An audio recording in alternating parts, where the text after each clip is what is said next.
Champion ট্রফির আসরে ভারত এবং নিউজিল্যান্ড দুই দলই বাংলাদেশ এবং পাকিস্তানকে হারিয়ে দুর্দান্ত ফর্মে রয়েছে।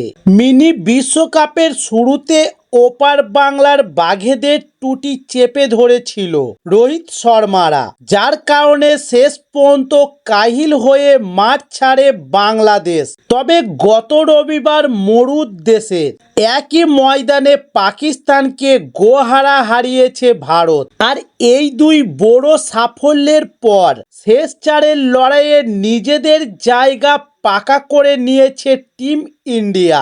তবে সামগ্রিক ঘটনা ঘটেছে নিউজিল্যান্ডের ক্ষেত্রেও।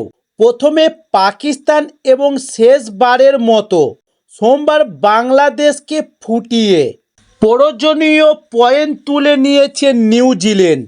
তবে বর্তমানে এই দুই দলই এই গ্রুপের প্রথম দুই স্থানে জায়গা পেয়েছে এবং সেই সাথে চূড়ান্ত হয়েছে সেমিফাইনালের আসরও। তবে গত রবিবার পাকিস্তানকে নাস্তানাবুদ করে ফের মরুদেশে নামতে চলেছে রোহিত বাহিনী। তবে এবারের প্রতিপক্ষ নিউজিল্যান্ড এবং আন্তর্জাতিক ক্রিকেট সংস্থার সূচি অনুযায়ী আগামী মার্চের 2 তারিখে বিগ সানডে ভারত বনাম নিউজিল্যান্ডের হাই ভোল্টেজ ম্যাচ রয়েছে। আর এই ম্যাচেই বহু হিসেব মিটিয়ে নেওয়ার আপ্রাণ চেষ্টা করবে।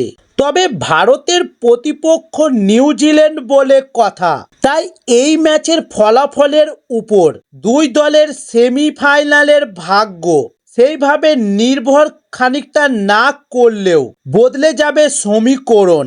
যেই দলই ম্যাচ জিতবে তারা এই গ্রুপের শীর্ষস্থান দখল করবে।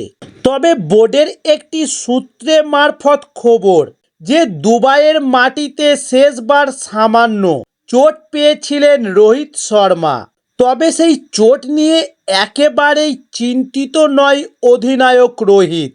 ম্যাচ শেষে নিজেই সংবাদ মাধ্যমকে জানিয়েছেন তিনি পুরোপুরি সুস্থ। তবে সূত্র মারফত জানা গিয়েছে যে আসন্ন রবিবারের ম্যাচে তাকে মাঠে নামিয়ে বাড়তি ঝুঁকি নিতে চাইছে না ভারতীয় ক্রিকেট বোর্ড। হয়তো সেই কারণেই চোট সেভাবে না থাকলেও নিউজিল্যান্ডের বিরুদ্ধে রোহিতের মাঠে নামা আপাতত অনিশ্চিত।